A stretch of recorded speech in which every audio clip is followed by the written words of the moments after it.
What is up, everybody, and welcome back to another Roblox Studio tutorial. In this tutorial, I'm going to be showing you guys how to make a double jump system for your Roblox game. Now, this system is going to be an add-on to the stamina system that I made a few videos back. So if you have not seen that video, then I recommend that you go watch that.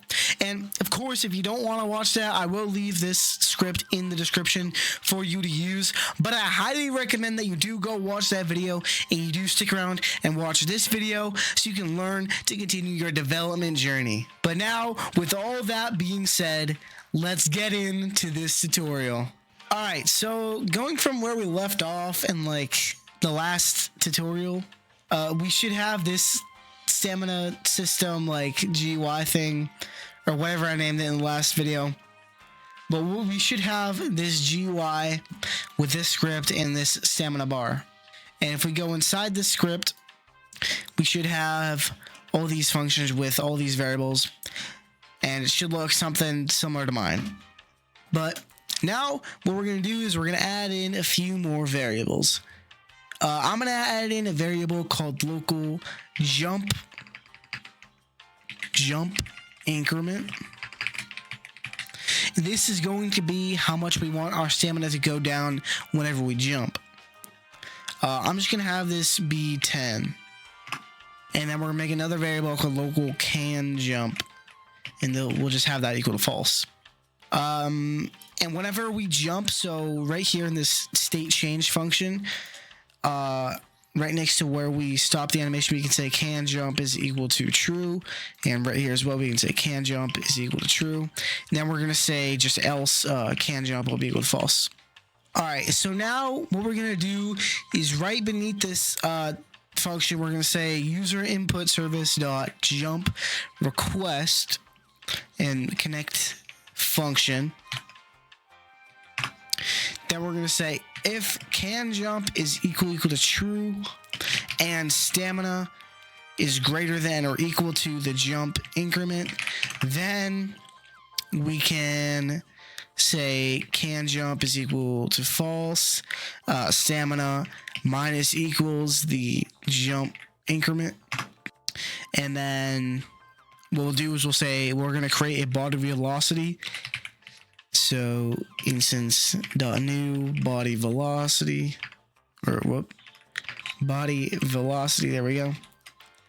And we'll set this body velocity parent to the humanoid root part. So I'm just going to say humanoid dot root part because I don't want to make a variable.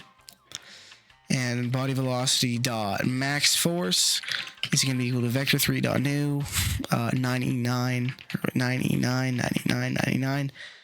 This basically just sets it to be the max force that it can get. Body velocity dot velocity will be equal to vector3 dot new 0, say like 50, and then 0. And we'll say game dot debris dot add item, then body velocity, and like 0.2 seconds or like 0.1 seconds. All right, now I think if we test, everything should work. So the sprinting obviously works like we saw in the last video. All right, so let's see here. So if we jump, there seems to be a problem, which I think I know what it is. So let me take a second to see if I can figure out how to fix this. All right, so I have discovered the issue. So basically, whenever we jump, it's gonna fire this function regardless or not. It's gonna like act like our regular jump is our double jump every time. So the way we can go against that, we can actually make this work, is first off, let's get rid of this line of code right here. And right here, we're going to say else, and rather than saying else, we're going to say else if new is equal to enum.humanoid state type dot landed, then we'll say can jump is equal to false. And we're going to cut this line right here. So control X, and we'll say task dot delay 0.1 function, and we'll just paste that right back in. Now if we test, it should work exactly as we want it to. So obviously the sprint is going to work, and now If we jump, it's not going to do that again. And then if we try and double jump, it works perfectly. Works perfectly as we want it to. We can't spam the space to double jump a million times. Our stamina goes down. We can do it while sprinting as well. Everything works perfectly. And if our stamina is too low, then we won't be able to double jump. We can see our stamina is going right back up, and we can double jump. Of course, we can sprint.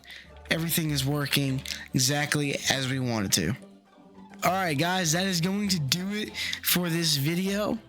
I know this one's been a little bit short, but luckily it was a pretty simple system to figure out. So thank you to this comment for recommending this video idea. If you guys have any video ideas that you want to see, or any tutorials you want to see, or anything like that, make sure you leave a comment and I just might make that video.